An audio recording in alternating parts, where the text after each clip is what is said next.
convoys of military supplies, arms, tanks, anti-tank weapons, things like that, that they will consider those legitimate military targets. Now, the first thing, and this is a little bit of an overreaction, guys, but the first thing I thought about with this was the U-boats in World War II. Oh, my gosh. And how, so if you're not familiar, the Europeans were getting their clocks cleaned by the Germans, France and England, other Europeans were getting their clocks cleaned by Germany. So we started sending the steel weapons, material over, and German U-boats began sinking. They would patrol our shipping lanes, and then they would sink U.S. cargo ships. And this is the same sort of idea, only it's over land. Yeah. And that did not draw us in. Pearl Harbor is what actually drew us in.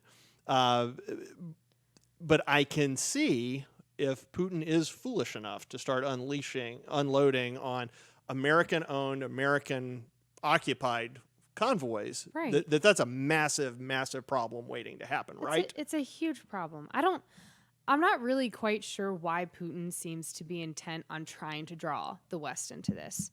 So is that is that it? Is he trying to draw the West in at this point? I mean, what do we... This makes it seem like it because he's going to attack anything that's American and also anything from NATO. And as we know, everyone in Europe is sending weapons and money to Ukraine right now.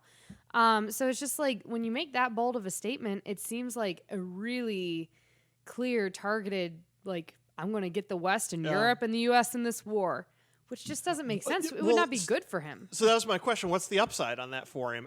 That he gets the prestige of a war with the rest of the world? I mean, that...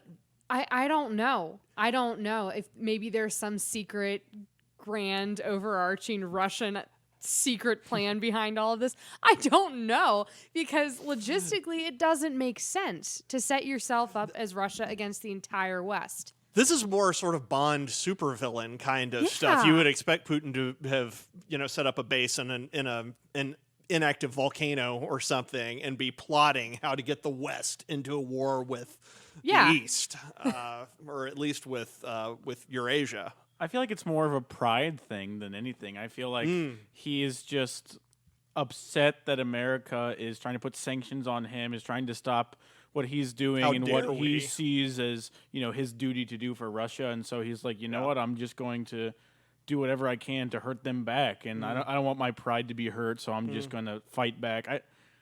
I don't know. Like you said, I don't think there's any reason for him to want to draw the West in. So I tend to think that it's less that and more just him thinking that anyone who crosses him should be destroyed or should be punished.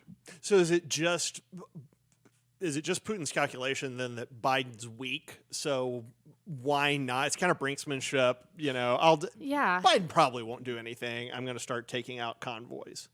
I think so. I think that's, maybe the only explanation. I think it's also, Russia seems to be a little bit in a panic mode of things. Still, I don't think anyone is super clear on why they attacked Ukraine and what their end goal was. But, things are clearly getting messy as we're getting to the third week of the war. And they never thought it would take this long. Yeah, they never thought it would take this long. So I think that we're just kind of in like a panic kickback mode from Russia of just like, well, okay, we're just going to start throwing punches everywhere now because we don't know what to do now. So we have several veterans in our newsroom whose opinions I really highly value. And I was asking one who was in the service for a very long time. I was asking him, look, is it the case that what if we've been drastically overestimating Russia's military for years? What if this is the best they can do? And he said that's absolutely not what this is. They're sending in not the JV team. They're sending in the junior high team. They're sending in the elementary school team first to soften things up. And maybe that's true. I don't know. But why, if things are bogging down, why not send in the heavier stuff? And I'm asking you guys like for sure. I don't know why they wouldn't.